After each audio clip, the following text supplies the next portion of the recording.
Hello, everyone. This is a photo, my favorite photo from last year. It was taken in Inner Mongolia, very close to a city called Shiwuchi. And it's not a screensaver, it's a real photo. The photographer took it sitting on the back of a motorbike. We were going 80 kilometers downhill. And to me, it's just a great example of why I like cycling. The wind through your hair, the excitement, the race, everything is just, for me, it's a fantastic feeling.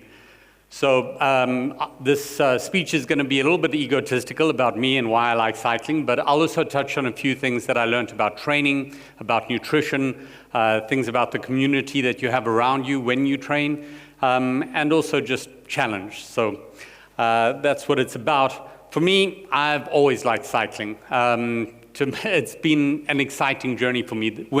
When you're cycling and the wind's rushing through your hair and everything's bumpy and you go around, it was exciting for me as a kid. I enjoyed cycling then. I started getting better at it. I started taking part in races. I started really enjoying the experience of it. Races started getting quite competitive, so I found triathlon where you could compete against yourself. And I enjoyed that too. It's like an internal competition. I wasn't very good at ball sports, basketball, football, anything like that, but give me a direction to run in, I could do that.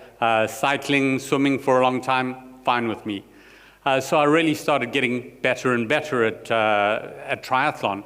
And it got to the point where in high school, I managed to make provincial teams. Now, back in the day, you didn't get pictures on TikTok or on YouTube or things like that.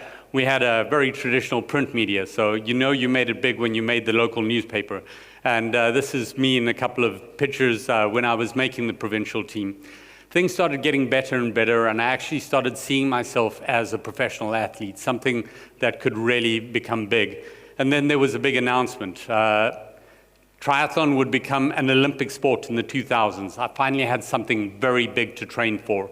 And I had this 4-year plan about how I would build myself up for triathlon to be in South Africa's first Olympic team in Sydney.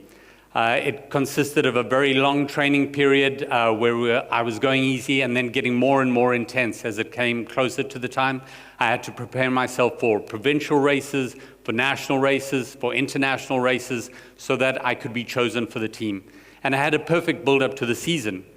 But just as I was getting ready for the provincial race, I had a motorbike accident. 5 weeks of no training. I had trained just enough to get into the provincial team, but at the national team competitions, I came 4th instead of 3rd. I didn't make the team that went to Mexico that year, which means I wasn't selected for the Olympics. And so the Olympic dream started to fade. So, as I didn't have something big to train for, things started happening in real life. I got married, I had kids, I worked on my master's, I got a job that became really focused in, and so sport starts to disappear from your life. And when that happens, it's a real shame because things are really good for you when you're training. But when you focus on other things like family and work and stuff, you become fatter, you become more relaxed. You still train every now and again, but you don't train intensely. And so an accident took me out of sport, out of intense and competitive sport. But actually, an accident brought me back into sport. So about 4 years ago, I had a skiing accident, and trying to rebuild myself from that was a purpose. At that stage, I was very overweight. And I had the accident, and I had to slowly start rebuilding myself. And it started with some things about the way I was at that stage, my nutrition. So I had to learn to really change what I ate and when I ate it. I found that eating protein is very important, not only because it makes you feel full, but it really doesn't mess with your sugar cycle and blood sugar cycle as much as having carbohydrates. But I also found out that when you do train intensely for more than 20 minutes, you really need carbohydrates. And so I adjusted the way I ate. There's also something that your body adapts to what you're eating. So if you're eating a very general diet, your body isn't very good at burning specific things like proteins or like carbohydrates. So when you change your diet, it becomes very efficient at burning protein or burning carbohydrates as opposed to just a general energy machine.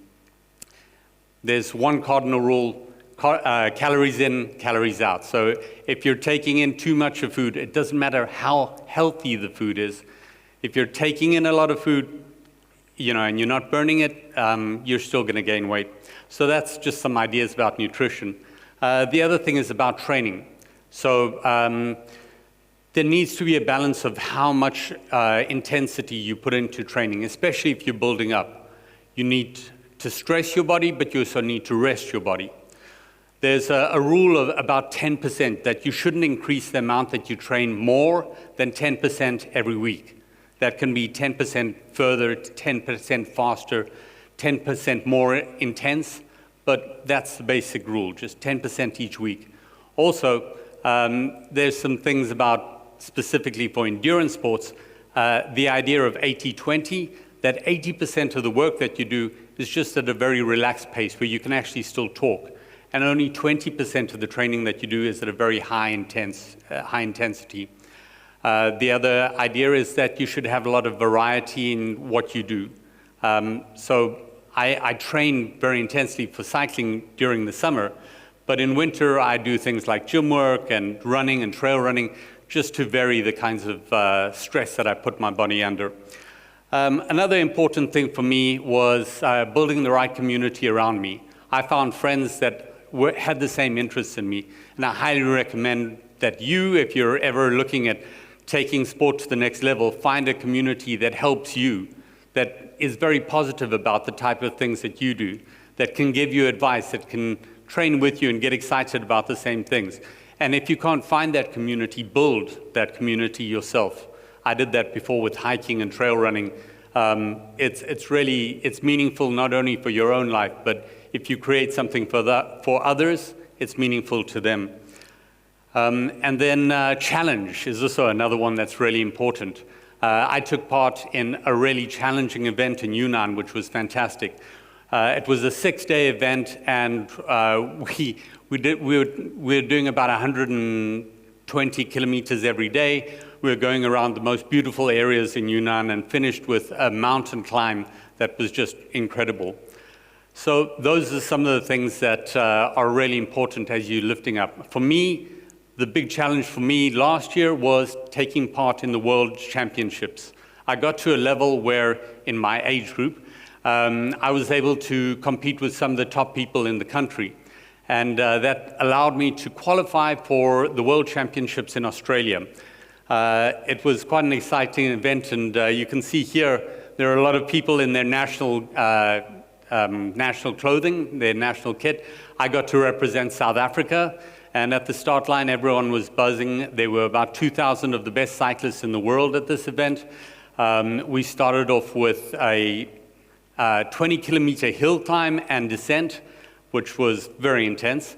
Then we had about 30 kilometers of flat through the rainforest in Australia. We did another 10 kilometers climb and descent, and we finished with 40 kilometers along a beautiful coastline in Australia, which was, really difficult, but also fantastic to look at the beauty in Australia. So that was me. I managed to finish in the top 50, not as good as I'd hoped, but certainly I'm quite happy with being in the top 50 in the world for cycling in my age group, the old man group. So that was Australia. It now also set me up for this year. This year we had the World Championships qualifying event in China, which was really exciting in Hainan. This was the event.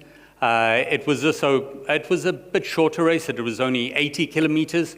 Not quite as many people took part in this race as took part in the event in Australia, but again, this was just the qualifying event.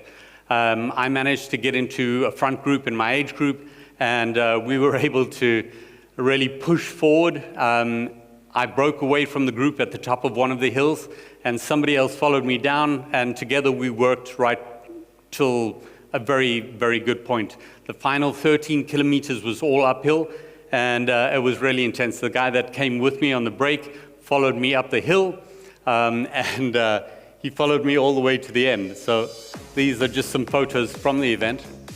And you can see that guy behind me, he managed to sprint past me at the end.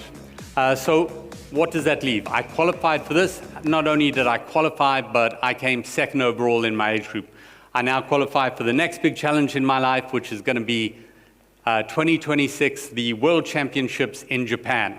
So that's my big goal. I hope you learn to enjoy a sport so much that it becomes a big part of your life too. Thank you.